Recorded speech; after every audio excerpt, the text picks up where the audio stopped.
Hey folks, in this video, I'm going to go over pretty much everything that you need to know in order to set up and play your level 20 Twink. Now, a few quick disclaimers. If you have not already watched the video on my main channel, which goes over how this system works and why you would want to make a level 20 Twink in the first place, spoiler alert, it's because it's the fastest way to level characters. You can get characters from 10 to 70 in basically 2 hours once you get this set up, and it is completely free. You can do this with a starter edition account. It is a really good leveling method, but I have a video on my main channel. If you haven't seen that already, it's in the description, which goes over all of the very basics of how this works and how to set up the actual account that you need to get this character. In this video, I'm going to go into more advanced stuff on how to play it. Now, one of the advantages of these level 20 Twinks is that if you have the Infinite Power achievement, so it would be under Pandaria, and down here, Infinite Power. A few people in the comments of that video asked me what I meant by this. I'm assuming they haven't seen anything regarding this event because you get this really early on. This is just getting 4,200 threads, and you can get this on your main character, and it benefits all attached accounts. And your starter edition account is attached to your main account, so you begin the game with like 100% experience, a bit of stamina, and a bit of intellect. Gives you a really nice head start, and already makes you really strong.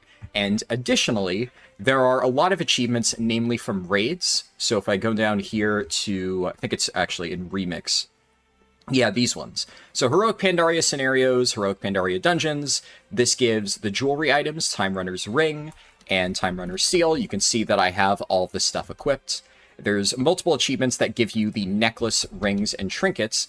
And even though you obviously can't do all of that on the trial character, if I were to go to this person right here, there's a version of her in every single one of the bazaars. You can see that I can buy all of these jewelry pieces for only 10 bronze. Despite the fact that I haven't done it on this character, it is account-wide, so that is how I'm able to get all of that stuff. Those are probably the two biggest questions I've seen people asking, but the nice thing about that is if you've done all that stuff, even if you don't have the jewelry pieces, because like these help, but they are absolutely not mandatory. The big stuff really is just the actual gems and your character's starter cloak. If you've done that, you can already solo heroic dungeons. I was able to completely solo them pretty much immediately after hitting level 20 without doing any of this stuff. Now, it took 5 or 6 minutes per run, which is not super fast. But what I'm going to show you in this video is if you want to go a step further, and you don't just want to have slow clears where it's at least possible, you want to really blast through those dungeons, these are the things that you want to do. Now, for starters, you'll see that I am on a priest, and this is the character that I'm using as a level 20. This is my 20 Twink. I have not worked on any other ones. I might do a demon hunter later when I have a bit more free time, but really putting in the time to this character, obviously, it's time consuming, and doing 2 of them at once is not something that I really want to do. I'd rather max out one of them and get it done. So this video will kind of be 2 different parts. One, I will be giving a general overview on twinking for any class, regardless of what you're playing, ways to optimize it. And then at the very end, I will give H-Priest specific tips, because that is stuff that, you know, like talents, and I will do a run through of a dungeon on this character to give you an example of what it looks like with specifically H-Priest and why I've chosen some of the stuff that I have. But a lot of the information for level 20 Twinks is pretty universal. Now, on that note, speaking of which classes you should pick, this one is a little bit up for debate. I've seen different people saying, oh no, this class is definitely really good, or XYZ thing is underrated. But most people I've spoken to have come to an agreement that Havoc Demon Hunter, Windwalker Monk, Holy Priest, and Guardian Druid are generally speaking your best options.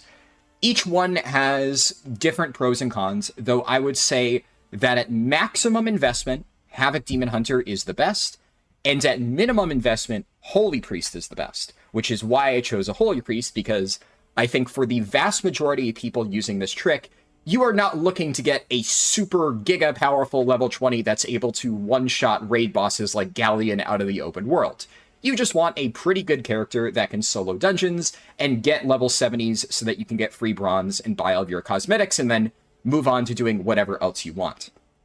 And Holy Priest, I will fight anybody who disagrees with this. I think it is pretty set in stone, is absolutely the strongest at a very low investment. That's not to say that it's bad when fully invested in. It is still one of the better options, but it will demolish all of those other classes for two very important reasons.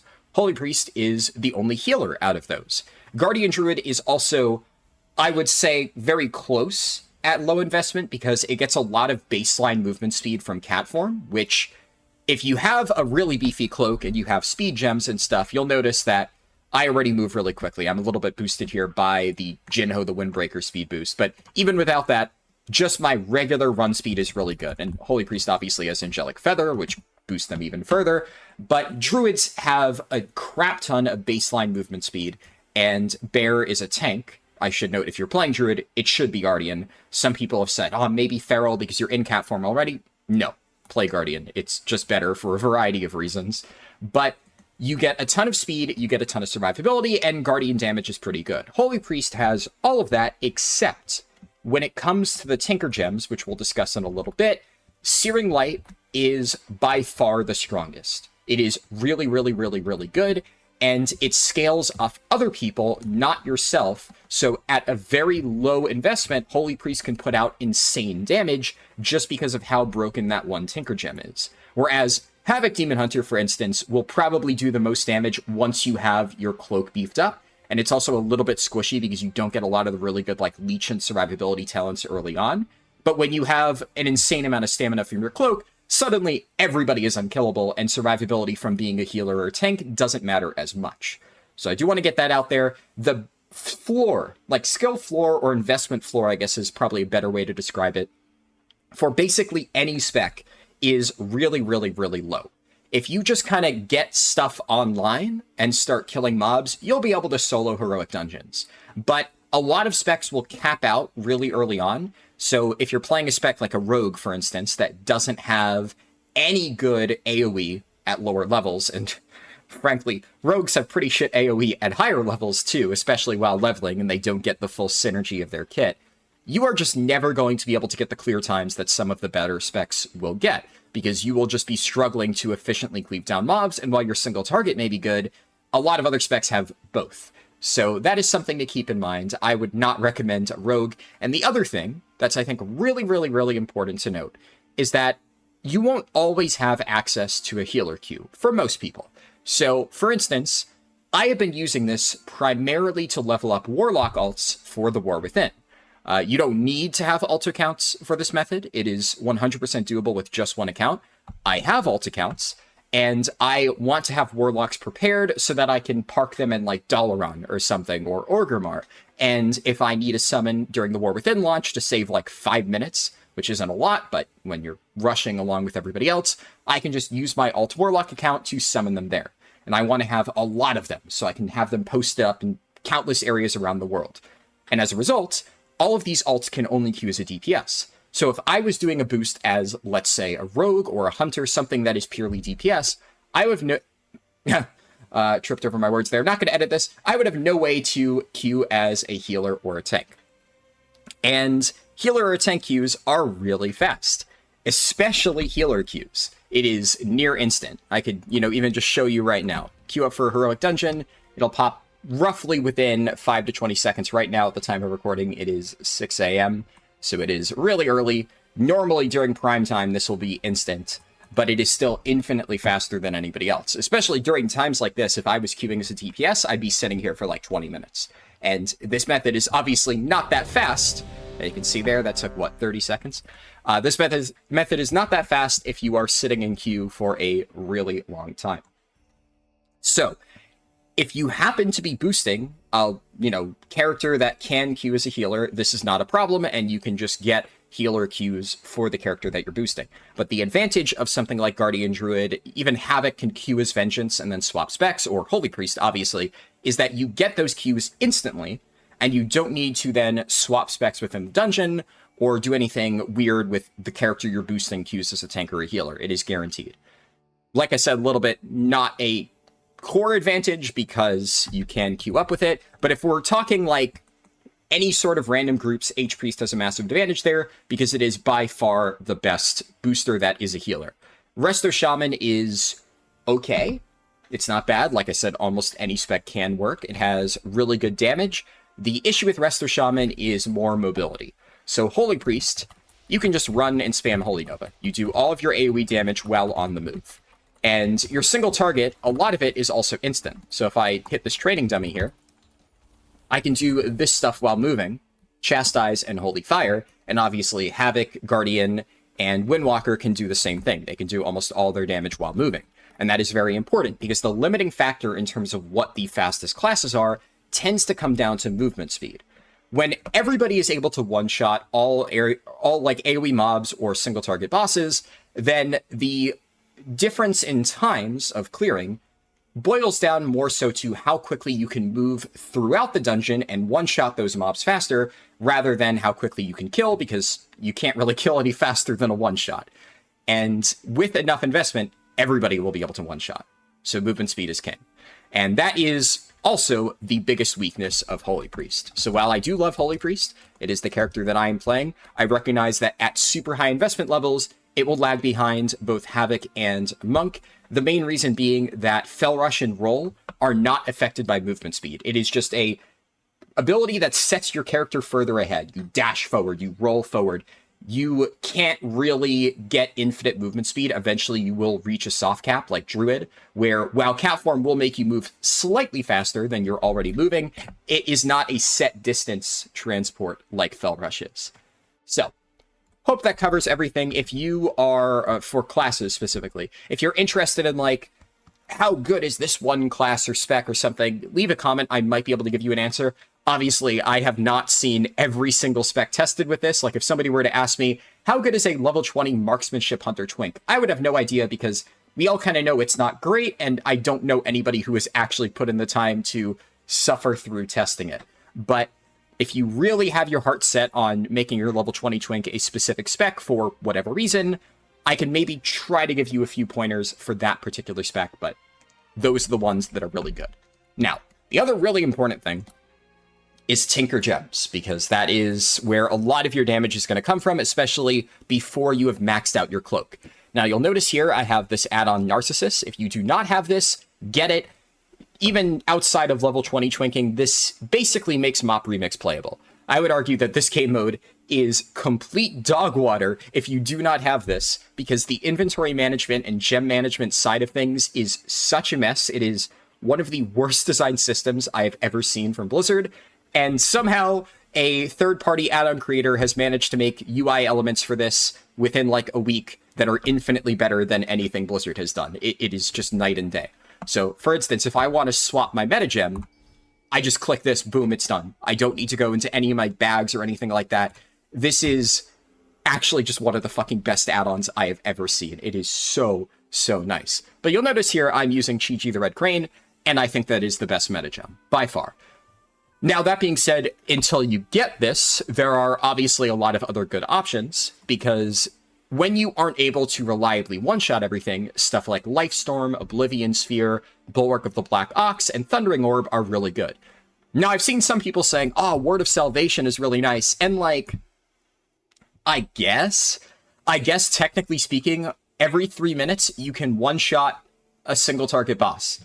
But that saves like 5 seconds, really, because you're nearly one-shotting bosses anyway. As we'll see when we get into the dungeons, or if you've already watched my speedrun with this Holy Priest, I just press Chastise, double Holy Fire, and then eventually Shadower Death like a few seconds later, and the boss is dead. So, like, yeah, I guess you can build up a Word of Salvation and one-shot it, but it really doesn't matter. The main advantage to Thundering Orb, Bulwark, etc., is that on very large spread-out packs, which is why I personally prefer Thundering Orb, that lets you one-shot all of them without having to run over and hit them or round them up and then AoE them. A really good example of this is the second-to-last room in Temple of the Jade Serpent, where you have all of those packs of Sha spread out across the courtyard.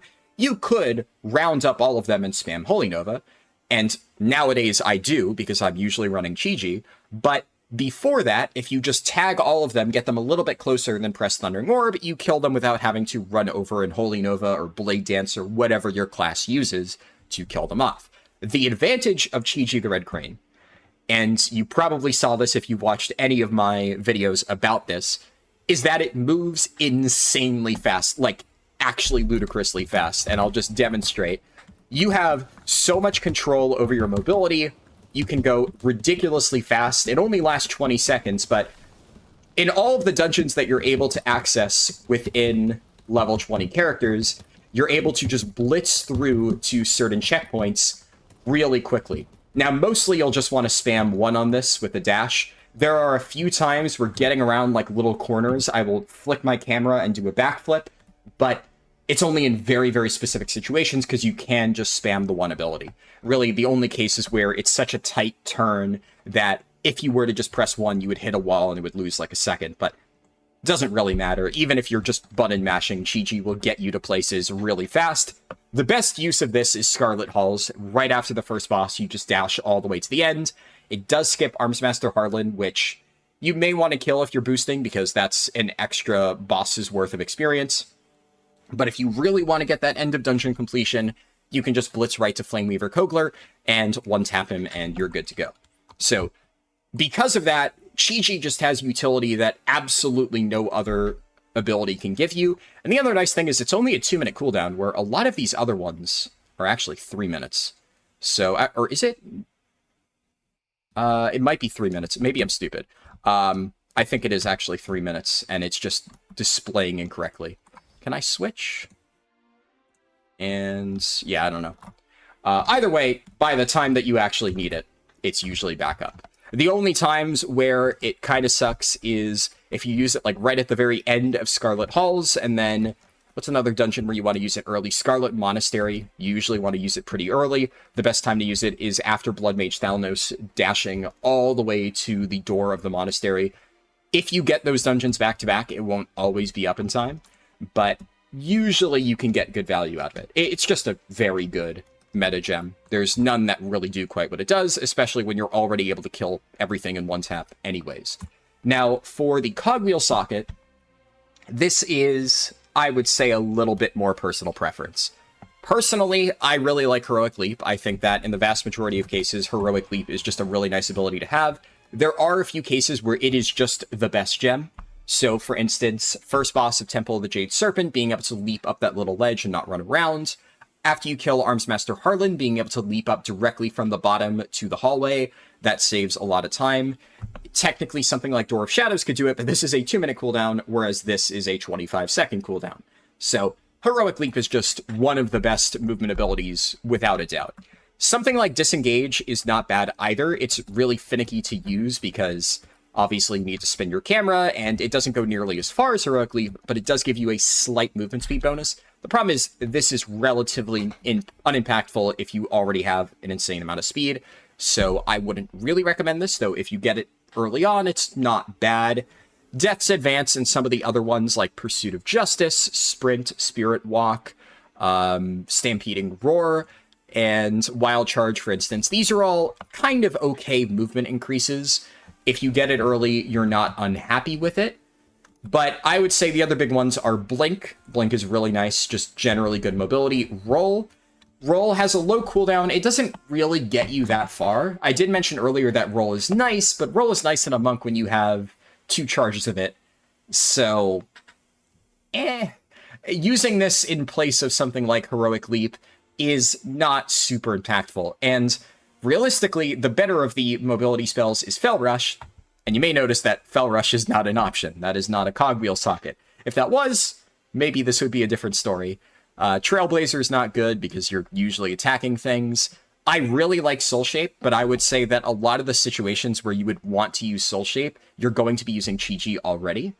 So, let's see. Does this... I'm just double checking. It does have a 3-minute cooldown. Okay, ignore what I said before. 3-minute cooldown, but that's still more than enough to get everything you need. Yeah. Like I said, personal preference, there are a lot of good ones that you can use. I've seen cases made for a bunch of them. I prefer Heroic Leap. You can go with Blink. You can go with Soul Shape. You can go even with Sprint or Roll or something like that. There really isn't a best option, and it also depends on your class. Like, if you're a warrior, you probably don't want to take Heroic Leap because you already have it. So you might want to go Soul Shape instead, or, I don't know, maybe Roll, maybe just a speed increase like Sprint. Really up to you. I can't really say exactly, but I would generally say for almost everybody, Heroic Leap is going to be your best one.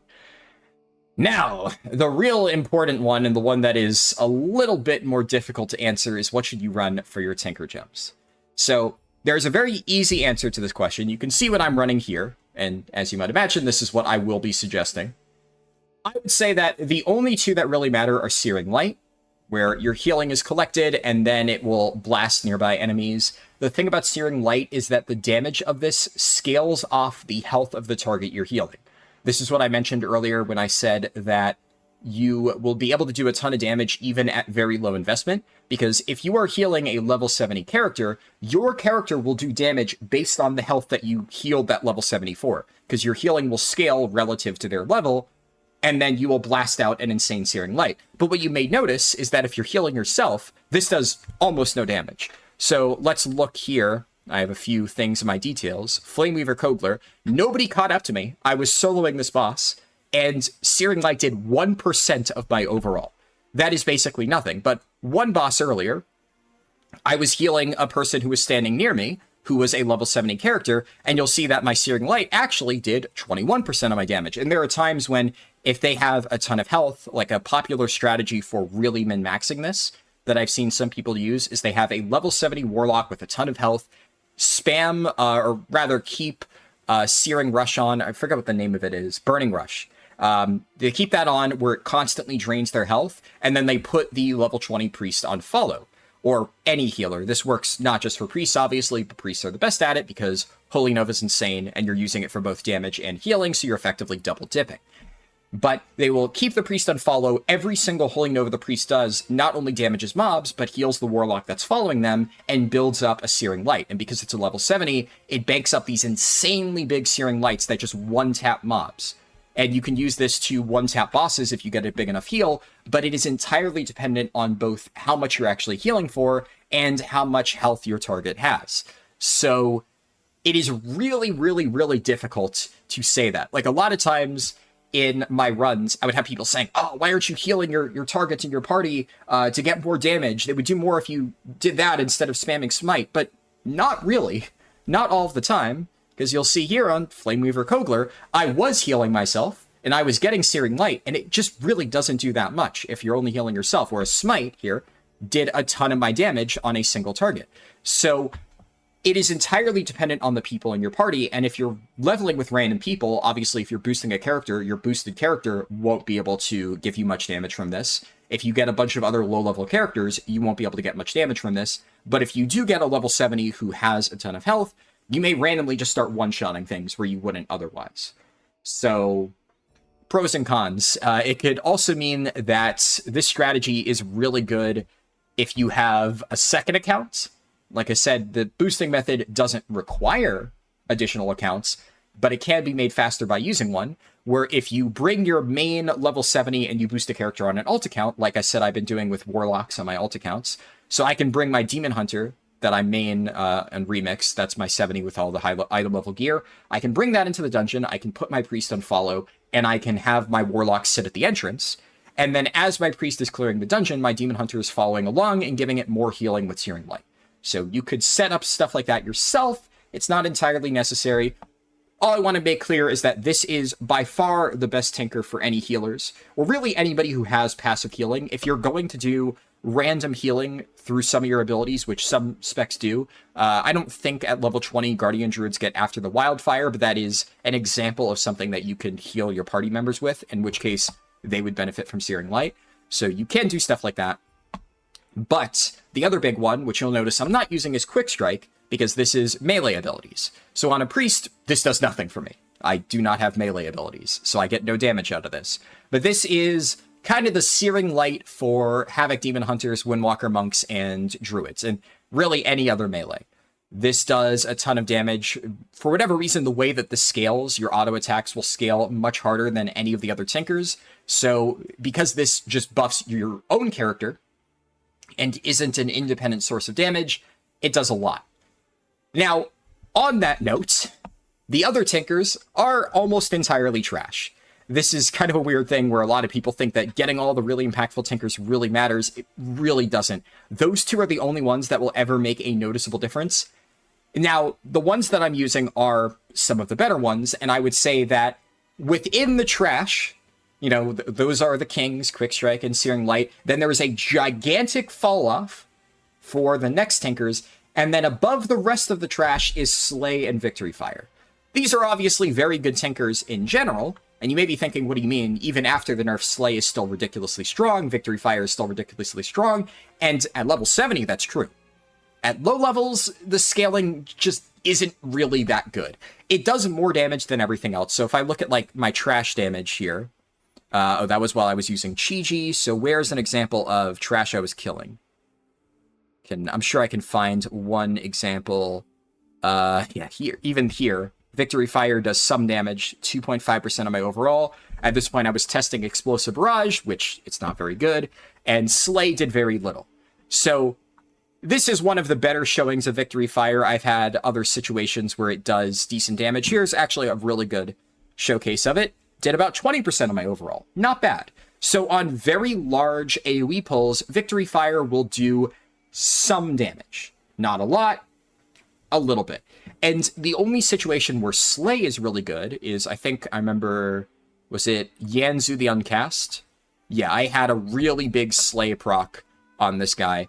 And even then, it was only 8% of my overall. This is one of the highest Slays that I've seen. It just does not scale really well. It was doing a lot more after the nerf, but the nerf really hurt its viability for level 20 Twinks. It is still one of the better tinkers, but I do want to make it clear, this is not important at all. If you get it, use it. Do not worry about this. A lot of people were asking me, should I spend bronze to buy additional tinker gems to get my best 4? No.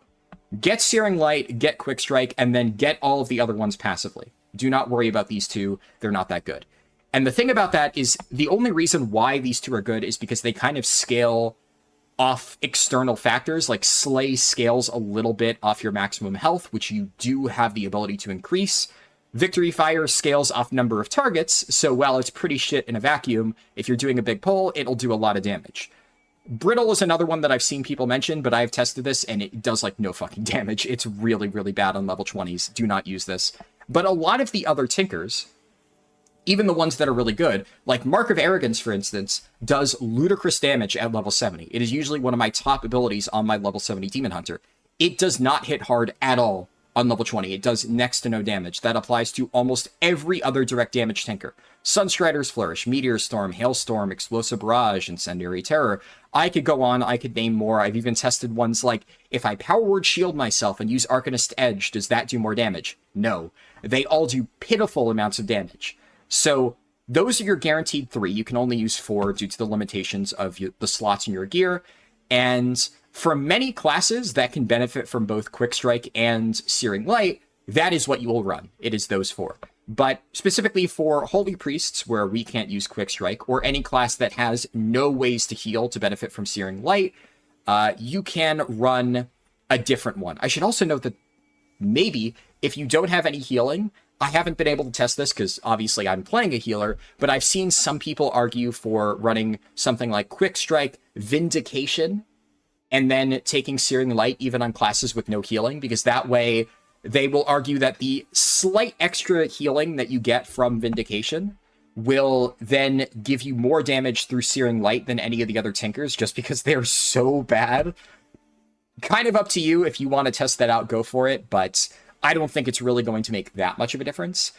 But for this final slot, so you run those 3, I would say take anything that boosts your stats. So Windweaver is nice because it gives you movement speed, immunity to falling, and an increase to your haste. And it's not a ton of haste. When I tested it, it brought me up to 96% haste from 89%. And that's the other thing. I am very close to reaching crit and haste cap, so eventually it won't matter for me at all, regardless. But if you're at a lower investment level, this will help you, and the movement speed especially will be nice when you don't have movement speed cap. So that is really good to have. And there are other ones like this. This gives you versatility. This is a perfectly fine option. Lightning Rod gives you crit. A little bit weaker since it's a delayed crit buff. Wildfire gives you not Wildfire, Enkindle. This is the one that gives you a haste shield. It is roughly the same amount of haste as Windweaver, so I would say probably just use Windweaver because the damage increase is the same. This gives you survivability. This gives you move speed. And at least as a priest, you're already unkillable. And Opportunist, obviously, this is a lot of crit, and you do have ways to stun, namely through Chastise, but you may notice that I'm at 85% crit, 50% crit would really not give me a lot of value, so this may be good if you get it early, but it's going to fall off pretty hard. I would say a lot of the other haste things are more important. One thing I will quickly note, in case you haven't been following hotfixes, Warmth, you may see this and think, oh wow, this boosts my Searing Light. Unfortunately, it doesn't, because they have made it so stuff like this does not interact with Searing Light. Because people were using that early on, it was really broken, and now that's just not the case.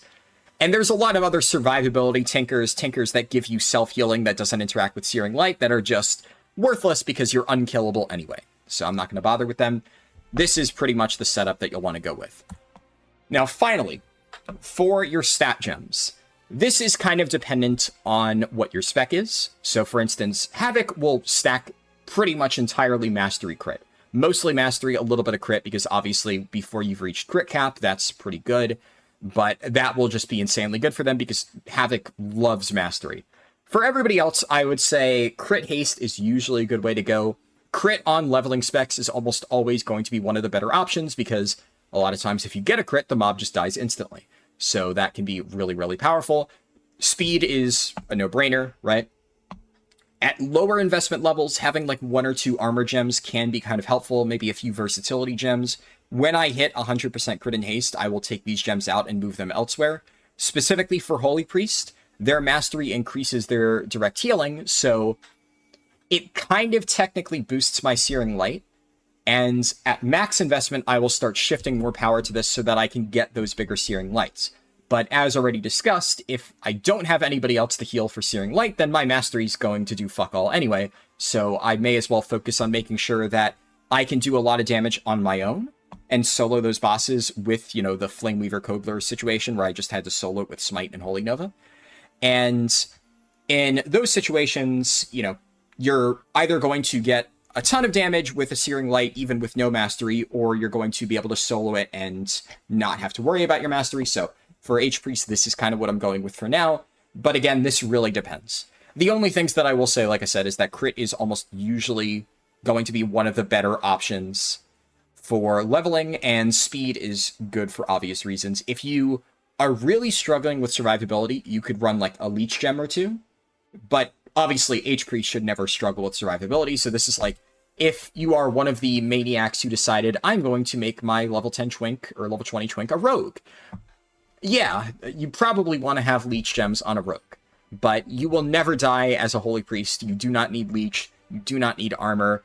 Really any of the tankier DPS, like Guardian Druid as well. Even Windwalker is pretty safe for a while. They have some ways to keep themselves alive. And at a certain point, you're going to get so much leech just on your cloak. I already have 100 just here, so you don't really need to get extra leech on your gear. While it technically would give you more self-healing, that's not going to feed into Searing Light, and it's really going to give you massive diminishing returns at a certain point. Leech is only good when you're unable to survive, and then the moment you're able to survive, it is completely worthless. So, you may hear my dog going crazy in the background. So, if that picks up in the mic, I have relatively good noise suppression, but sometimes when he goes absolutely apeshit, there's nothing I can do. It'll pick up. So if you hear a noise in the background, that's probably what that is. But okay, I think that covers all of that stuff.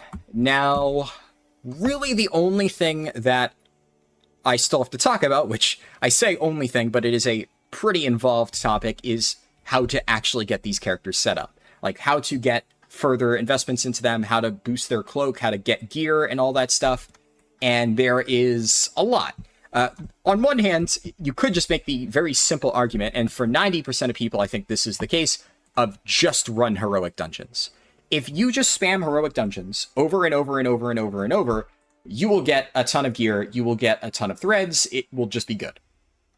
You won't need to worry about anything. I should note that you cannot trade anything to these characters, so all of these legendary gems that I have, I had to farm myself.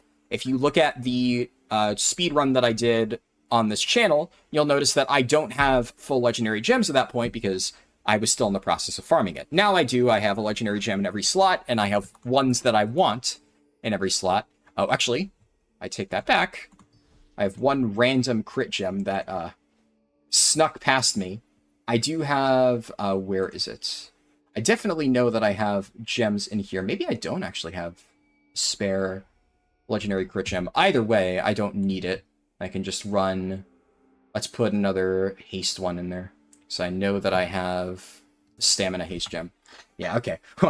Eating my words there. I must have forgotten one of the gems. But otherwise, I have all stamina gems. So we're good to go. And because I did all the swapping, now my inventory is a complete mess. Normally, I should also note, I put all of this stuff in my bank. I'm not just walking around with random useless tinkers that I don't use, but because I wanted to have the full list here, I pulled them out of my bank so that they were sitting in my bag so that it filled this out. But okay, so what should you do? What did I do? What do I recommend that you do? When you reach level 20, don't immediately enter heroic dungeons. You could, but obviously it'll take you a little while. I continued questing in Jade Forest for a little while, and I at the very least got basic green quality gear, stuff like this, with mostly good stats. I think I still had like 1 or 2 speed pieces. Ideally, I wanted something a little bit better because I want more stats so that I can actually start doing damage. But I did a lot of the Jade Forest quest line. I stopped here. I did some other stuff too in terms of quests and 1 or 2 normal dungeons to basically get my gear at least at a baseline, and then whatever I already had that was pretty good, I upgraded because it's really cheap. It's like no bronze whatsoever. And that way I was also able to farm at least enough gems to fill every single slot. I only had a mix of blue gems and green gems, but that was still good enough to enter dungeons and solo them on my Holy Priest. So I started doing that, and then as you do heroic dungeons, you will start to get the blue gear that you see in my bags here. Now, not all blue gear is created equal because you want to avoid, no pun intended, well actually, I guess slightly pun intended, you want to avoid avoidance items, like the plague. These things are fucking terrible. I still do not understand why they have avoidance, leech, and speed dropping on gear. Speed, maybe not that bad, especially in situations like this, but avoidance is completely worthless. Leech is generally pretty worthless as well. Yeah, I have avoidance boots here. I have a ton of avoidance items. And a lot of times that's just what happens. You run like 5 heroic dungeons, you get a ton of avoidance gear, and that sucks. Do not use it. It is better to use, in most cases, a green item with crit or haste or something like that than a blue item with avoidance. Because this only gives 2 intellect, which it's not nothing. This actually does give you an okay amount of damage because of the way that scaling works at low levels, but you would rather have the big helping of crit or haste compared to a tiny amount of primary stat. So avoid these. And eventually, if you farm enough dungeons, you'll have gear like mine. You will have the blue helmet, shoulders, chest, bracers, gloves, belts, pants, and boots, and all of these have some stats on it. I'm avoiding mastery right now, but as I said, depending on the spec, maybe you want that. I have mastery items in my bank just for when I eventually want to swap to them. And I should also note that for the jewelry, if you do not have this, if you really want to push this character, I think it would be a good idea to go and get these achievements done on your main account.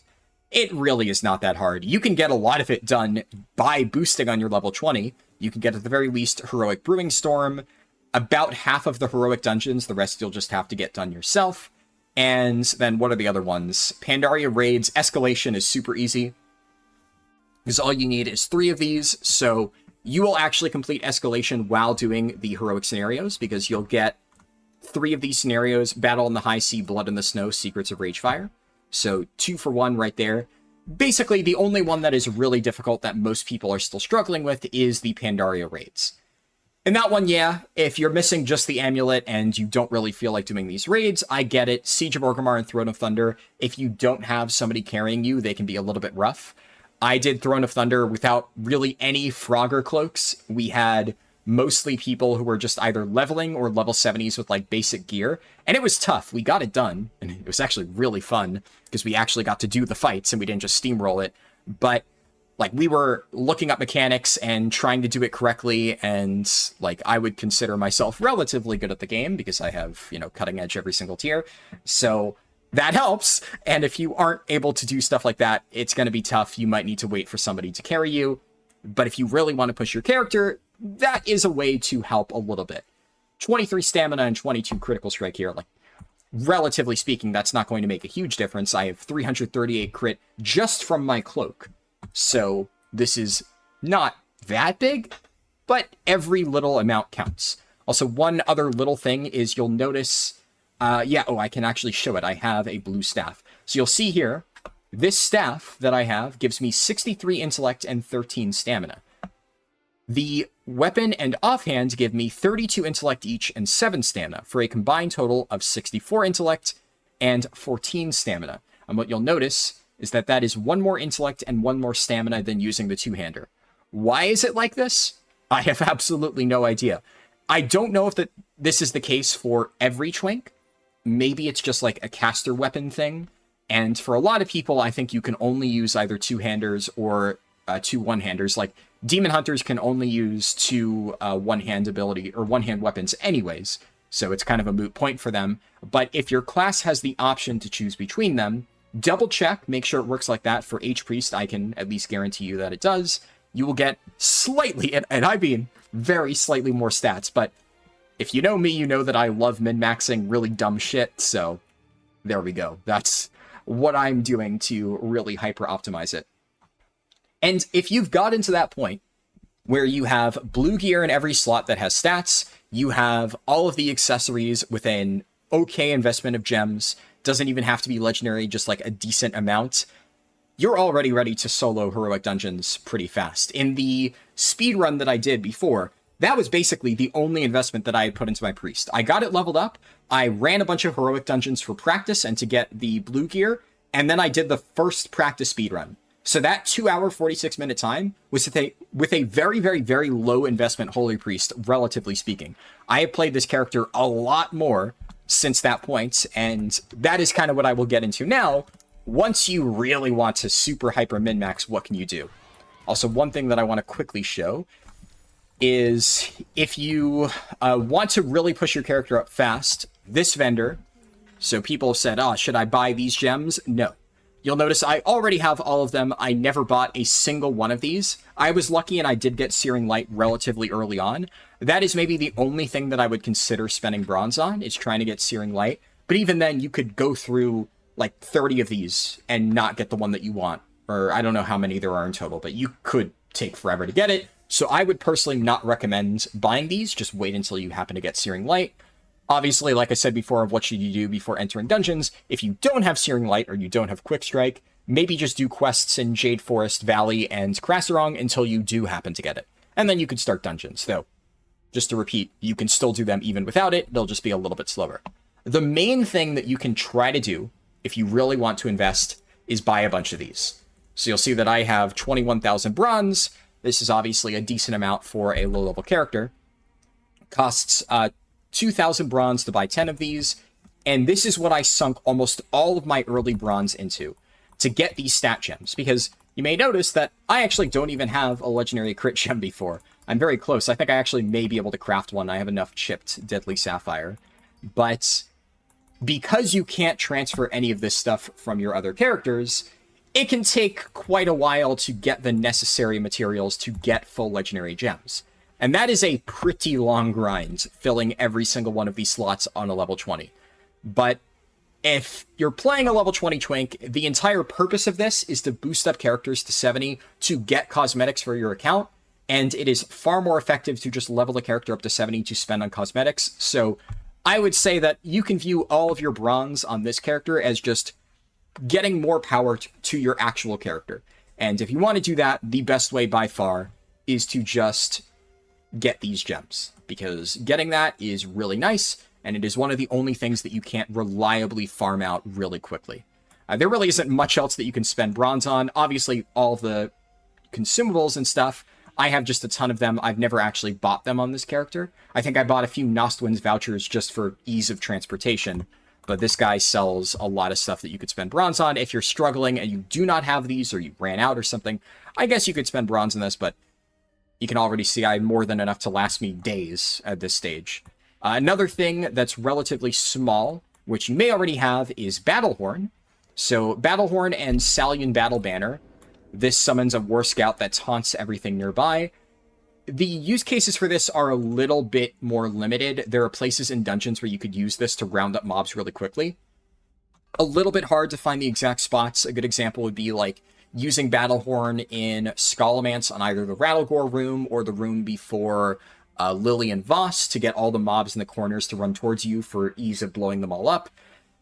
It isn't super important, but you can buy them off, I believe it is this guy. Yeah, Battlehorn for 3,800, and Salian Warbanner is, yep, over there. There's some other nice things like Aqua Jewel if you really want swim speed. A lot of these toys are actually really, really helpful, but many of them only work out in the open world, whereas these two work in dungeons, and you can use them to round up mobs. It's pretty nice. Though, again, I wouldn't really recommend buying this on your Twink. I would say level a character on your main account and use the free 50,000 bronze that you get to buy it there, and then you'll be able to use it because you are able to access your toy collection. And while I have a relatively large toy collection, I really like collecting toys, not so much mounts and pets, but I would say that it's relatively nice to have these just, you know, for like little optimizations. What else? So once you have gotten to that stage where you have all your gems, all that other stuff, the main thing that you want to do is, of course, farming threads, because you can't really upgrade your gear. Asterisks on that, more on that in a little bit. You can't really upgrade your gear. You're mostly set at the blue items. You can't upgrade the item level. You cap out at obviously legendary gems. So once you do reach that stage, like I have reached now, it's not super impactful. In fact, now that I actually have my crit gem, just before I forget, just slot that bad boy in. Doesn't really make a difference, but I'd rather have crit there until I reach 100% crit on my cloak. So you want to do all that stuff, get the threads. That is the most important part. Now, the big ones is these quests. So the daily quests and the daily bonuses. So you'll notice here, from doing a random dungeon, I get this minor spool of eternal thread. You'll notice I have a bunch in my bags. That was from all the stuff that I did today. I just haven't consumed them yet because I'm going to show you what it does. And you get one from regular dungeons, one from heroic dungeons, one from heroic scenarios, and one from regular scenarios. You also get it from Raid Finder and some other stuff, but of course on a level 20 you can't access that. But if I complete these quests, I'll turn off Leatrix Plus just so you can see the reward. Okay, I have quick quest enabled, so it completely didn't matter. But you'll see here that I got a cache of infinite treasures, which is all the little boxes that you get from doing quests. You're probably already familiar with that. I got a tiny bit of bronze. Not amazing, but, you know, it's okay. And one more minor spool. And so I guess, fuck it, I'll just keep this on. You can get the other quest. You do these two every single day, and you get 2 minor spools from these quests every day, and 4 minor spools from the first completion of those 4 things. Normal dungeons and scenarios, and then heroic dungeons and scenarios. In addition to that, you can kill the world boss's Galleon. That does work on a level 20 character, and that gives you 1 spool every single day. And one of the nice things is that if you do Galleon, you will get credit for looking for group Valley of the Four Winds. And that is how you get these epic spools. And epic spools, this gives you, I think, 100 to 1 stat. We'll open it up and see. But it's a lot. It's a ton for a level 20 character. So you can get credit for this. You'll notice I also got credit for Timeless Isle. Now, here's the thing about Timeless Isle. Killing the world bosses, Ordos and the Celestials, you get no loot from actually killing them. You do, however, get credit for the achievements, because you get kill credit, but no loot. It doesn't let you get loot for higher level mobs on a lower level character. But this kill will still get me the Ordos, Yulon. You could also get Nalek. You could get all of the world boss kill credit, just not loot from them. And each one will give you an additional minor spool. And every single minor spool does count, but more importantly, as we can see here, if you do all those world bosses in the Timeless Isle, that is enough to get credit for looking for group Timeless Isle, which is how I got this particular spool of Eternal Thread, the purple one. And as we already know, that is really, really, really nice. There's also one that I was able to get from looking for group the Jade Forest. That one I already opened. The other ones are a little bit weird. So Isle of Thunder, I don't know if this gives a spool or not. I'm going to test it. It is technically doable, though. because you can complete the elusive foes. You will not actually get loot from these rares, but if I go to elusive foes, where is Veil of Eternal Blossoms? Earlier, I got a tag on Yorick Sharpeye. I got kill credit, as you can see from the achievement here. So if I kill 2 more, I will be able to get a green spool from this. And theoretically, it would be possible for me to get credit for the Isle of Thunder achievement, because I'd be able to get Elusive Foes Isle of Thunder if I were to find those. Haven't actually done that yet. I'm assuming it works because it works with everything else, but that is another source you can get. So achievements are a really, really, really good way to get extra spools, especially the really big spools. That gives you a ton of stats. You can't do all of them, but you can do a lot of them.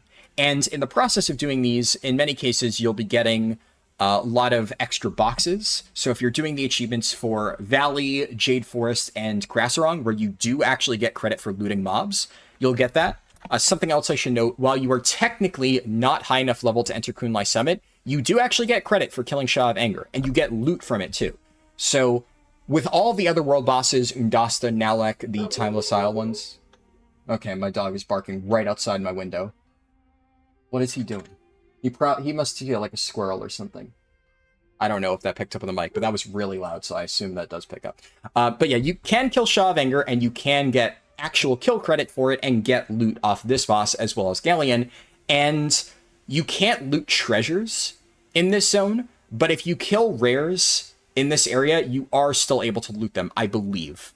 I might be misremembering that, but I'm like 99% sure that I killed a rare in Kunlai Summit and got credit. So for whatever reason, I think the cutoff for being unable to actually loot them is 10 levels ahead. I haven't tested Town Long, but I believe somebody told me that they tried it and it didn't work. And then obviously anything beyond that, I have tested it and it doesn't work. I tried in Veil of Eternal Blossoms, and that's level 40. That I know for a fact doesn't work. Timeless Isle and all that other stuff does not work. So even went to Isle of Giants, got credit for killing Undasta, didn't get loot from him. Same with all the dinosaurs there. You can't actually loot them. So it's really unclear. I wish I knew exactly how it worked, exactly where the cutoff was. But what I'm trying to tell you is that there's a lot of stuff that you can do to get threads, especially from these achievements. It's really, really, really nice. Now, the final thing that I can think of before I open all this stuff up, and then as I said before, I'm going to run a dungeon just to give you an idea of how Priest plays, and I will show you like my Priest talents and specific tips for it, is that it is technically speaking possible to get purple gear, which would have additional stats. I know that it's possible because I have seen random level 20 players with purple items, and like 1 or 2 people in my Discord have said that they've gotten a purple item. But all that we know right now is that it is an extremely rare drop, because you may have gotten a random purple while questing on one of your main characters. It can happen, but it almost never does. And nobody that I know of, nobody has told me that they have gotten a purple from doing dungeons. So I think that heroic dungeons can only ever give blue items, which means that if you really wanted to push your character, and you can see I haven't even done this, I haven't managed to get a purple. I've tried, I've killed a few mobs, but if you kill mobs out in the open world, and you kill rare mobs in particular, because they obviously give guaranteed gear, in like Grasserong and Valley, you might be able to very rarely get a purple item, which, assuming you don't get fucked and it rolls avoidance, which would be absolute tragedy. That's probably what's going to happen to me. I'm going to get a purple and it's going to be avoidance, and I'm just going to be like absolutely hating my life. But there are certain hyperspawns that you could theoretically do. One that somebody has suggested to me, which I'll probably try later, is on this island. There's a lot of monkeys that you can kill, so killing a shit ton of monkeys to get world drop chances could be a nice way. But again, this is really, really, really min-maxy, and I've only seen like 1 or 2 purple items on some of the highest investment Twinks that I have witnessed. So even people who are no-lifing the crap out of this since the start of the event have barely managed to get epics. I just want to let you know that it exists, but realistically speaking, you will probably not encounter it. And now that I've gone through all of that, what I just want to show you is why all of these threads and stuff is really important. Because you can see that my cloak right now, I'll go out here so that, it's a little bit less crowded. My cloak has 610 intellect, all this stuff. It's a little weak aura. If you want this weak aura, it's called This Thing. I don't have the link for it offhand, but if you look up MoP Remix gathered stats, I'm sure you'll find the WeakAura page. Just Google it. And this shows everything that I have. And generally speaking, first thing that I want to show is if I open up all of the boxes give you a guaranteed thread for your level. And they're not bad. Getting one guaranteed thread per box, especially if you're doing a bunch of quests. So completing the quest lines in every zone is another great way to get extra threads and loot and stuff like that, because if you do a big quest chain, you'll get like 5 of these boxes. Each one gives you a thread. Not bad. What you'll notice is I open this up, I get +2 stamina. Open this one up. That's another +2 stamina. A lot of times it gives you stamina. +2 stamina. It really likes giving me stamina. And then, oh my god, it flashed by. But that was versatility. So that gave me +1 verse. When I open this, that gives me +1 verse. Open this, that gives me +1 speed. We could just go through this really quickly. That was, what, crit, stamina, and 2 crits and 1 stamina. All right. Sometimes this, if it's from Heroic Dungeons, you can see it's also a blue item, but, well, in this case, it was avoidance, of course. So, not super helpful. I already have a million of these bandages.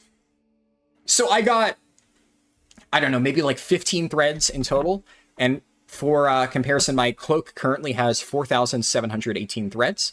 So really not that much in the grand scheme of things. If you were to really grind Heroic Dungeons for these boxes and for the threads off a boss, because every time you kill a Heroic Dungeon boss, you get like 3 of those threads. So you get like roughly 5 stats for your cloak every single time you kill a boss. But if I open up one of these green spools, plus 20 haste. So just one of those spools was way more than all of those boxes, which is the result of like 5 Heroic Dungeons. So it may seem like, why am I going to go to all this effort to do one of those achievements just to get a green spool? But that is a lot. 20 haste, 20 crit. You can go through all this. 20 verse. Another 20 verse. 20 crit. Stamina you get more of. Stamina is by far the worst stat to get for this. Technically speaking, Leech would also be pretty worthless because you don't really need it. You would ideally want to get either primary stat, because primary stat will give you near infinite scaling, and the secondary stats up to 100% crit and haste. You can see now that I'm at 94% haste after opening up these threads. So that is stamina again. That's bad. Versatility, not terrible. And now the really big one is we really don't want this to hit stamina or leech. If it does... Oh no. Okay, well, this is what it is. So that's obviously the worst possible outcome. But it can hit, you know, critical strike or haste or intellect, and that would be awesome. It kind of sucks because, you know, that's obviously a massive loss of threads compared to what it could have been. Like, plus 100 intellect here would be amazing, whereas I really don't give a shit about stamina. But what are you going to do? I know some people are going to say, oh, well, technically, doesn't that give you an advantage if your purple threads, which are relatively limited because they're only from achievements, hit a bad stat? Doesn't that permanently set your character back? And, like, kind of, but if you do farm enough, you can still make up the difference. So, at like a low investment level, yes, the RNG from those purple threads could kind of suck, but it doesn't matter too much. And I'm just going to go ahead and scrap all my gear because I don't need this. I already looked through all these items before I showcased them earlier. This is the result of like, it was like 5 or 6 heroic dungeons that I ran before recording this video, just to basically get all that stuff in my bags to show off to you guys. And it's honestly pretty decent bronze from all this. So that's why I said earlier, you should probably try to buy the stat gems, because if you're running these dungeons, you're getting the baseline bronze from just completing it, and you're getting all these items, most of which have avoidance and are dog shit, and you can just scrap them anyway, then you're going to have a crap load of bronze that you can spend on just getting more of these. You can see I have a lot. I haven't combined all my gems, but it's relatively decent. And I think that covers everything for the initial just like gear overview stuff, where to get more power. Those are the main things that I've been doing. There are some like interesting like theories that I have, which, you know, if I test some of them and they turn out to be really broken, I might report back, but I don't want to throw out wild speculation in this video. But basically, there's a lot of cool ways that you can farm power for this character if you really want to, and it's honestly kind of fun. I've really been enjoying just going around and boosting up this character a lot. So, finally, maybe I should have done this a little bit earlier because I know that some people only wanted to see the priest talents. I apologize. I wanted to keep the focus at the start on, you know, the basic universal stuff. The really important things for H-Priest is this stuff down here, getting Burning Vehemence. If you look at my damage breakdowns, which I showed earlier, you'll notice that this was a huge chunk of my damage. Getting this splash damage to anyone nearby, it does crazy damage. Holy Fire shreds single targets. Imperial Blaze is what causes Chastise to give you the 2 free casts of Holy Fire. These 2 talents, or really these 3 talents, are absolutely crazy. It is really, really, really strong. And then you have 1 point to spend anywhere. You could go Sanctify. I'm going Guardian Spirit just because sometimes if somebody is getting completely demolished, I'll just throw Guardian Spirit on them. Because, like, why not? Censor, if you're running Opportunity, could be pretty nice. And I'm not putting Renew on allies, so this doesn't matter. But that final point really doesn't make any difference. Spend it on whatever you feel like. And for the actual priest tree, there are only 3 talent points, or, well, technically, I think, yeah, Shadow Fiend is a talent point that you have to spend. So there are 4 talent points that are 100% set in stone. You need to have Holy Nova, duh. You need to have Rhapsody. Rhapsody is insane. A lot of times on single target, this makes Holy Nova hit like a truck, because you don't spam it, you let it build up increased damage, and then when it hits 20 stacks, you fire it off, and it hits extremely hard, though mostly on single target, you're spamming Smite.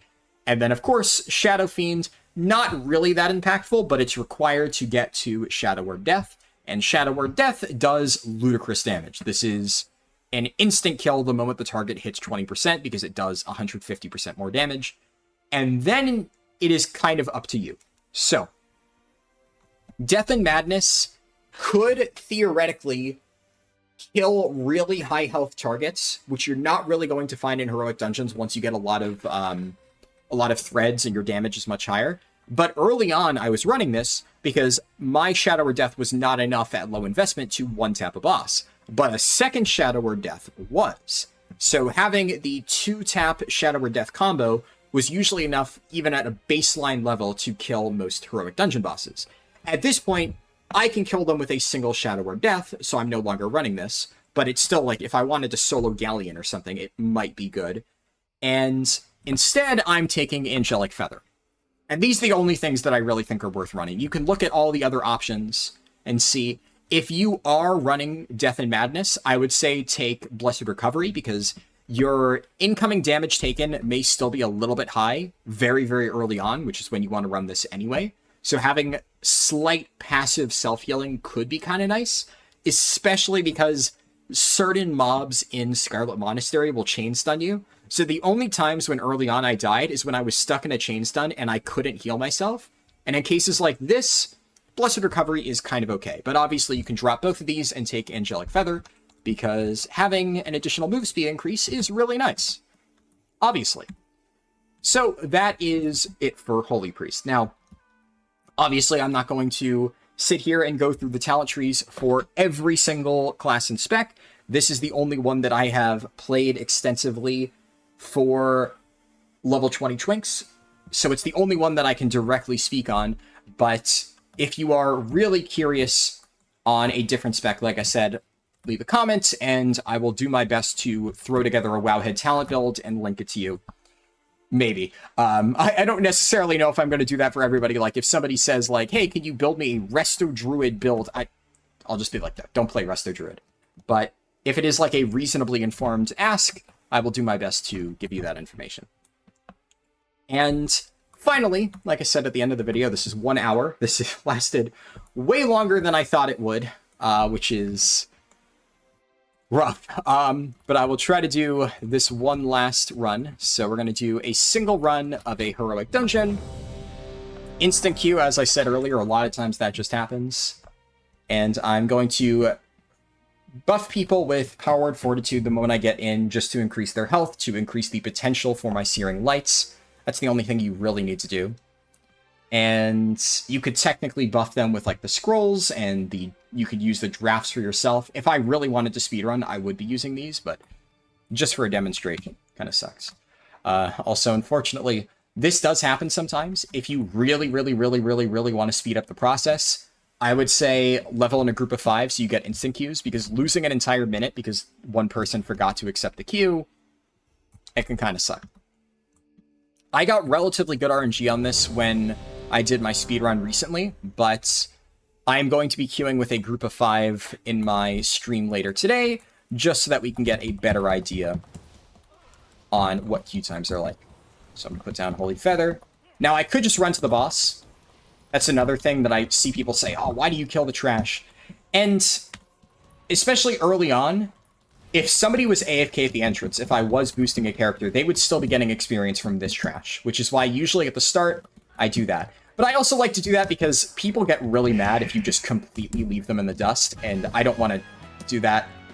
I don't want people to be too mad at me. I'm trying to kind of keep them alive so they don't, like, vote kick me or anything like that, is basically the strat. But here, you know, they're doing their quest, that's fine, but now I'm going to Chi-Chi, and I'm going to skip all the way over to the next boss.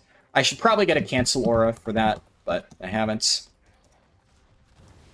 And I get a little bit of victory fire damage on this guy, not much. Shadow of Death. Just rounding these guys up. Now, this dungeon in particular, I'm not going to do, obviously, every single dungeon to give you specific tips. I really want to bait him into the back here. So I'm not killing him yet, I'm baiting him here. Is what can sometimes happen is if people stand just outside the doorway, I'm going to do the same thing for White Mane. If they stand just outside the doorway when Durand gets rezzed, he will charge to them, and then he will reset, and that loses, like, almost an entire minute. It's really annoying. So if I keep him in the corner here, then he'll probably be too far away from anybody else. There's not really much of a chance that he'll dash to them. He still dashes to me. But you can see that dash is what I'm talking about. And they were just entering the cathedral there, so if I had done the usual strategy of just tanking him out in the entrance, he may have dashed to them, reset the boss, and that would have been awful. Now, one thing you'll see here, to quickly get out of the dungeon, I've put together a macro. This thing, script party info, leave party 2, and it's important that you have the 2 here, because if you are in a party with somebody outside of the dungeon, so if you're boosting a character and you're queuing as like a group of 3 or something, if you just have the 0 in here instead of 2, it'll leave the actual party with your boosted character, in addition to leaving the dungeon group. Putting 2 will only leave the instance group, and then if I was doing that, I could click find group again. I would be able to tab over to my other monitor, accept the queue, and then when the queue popped, accept it on both, and then my character would sit at the entrance. But anyways, I think that covers just about everything. I'm sure there's 1 or 2 things that I missed. I tried to be thorough. I think an hour is relatively thorough, about as much as it gets. Oh yeah, real quick, one question that I have seen unrelated to twinking. What is this transmog? This is the Warden transmog from the trading post. You have to open the trading post. Obviously, you can't get it on a starter account, but I have the appearance on my main account. You have to open 12 different trading post boxes, and you get this set in both green and gold and pure silver. Actually got a few comments on that, so fuck it, may as well answer it. But yeah, that's about it. If there is something that I missed, feel free to leave a comment and ask me, but I think I was pretty thorough. And yeah, hope you enjoyed the video.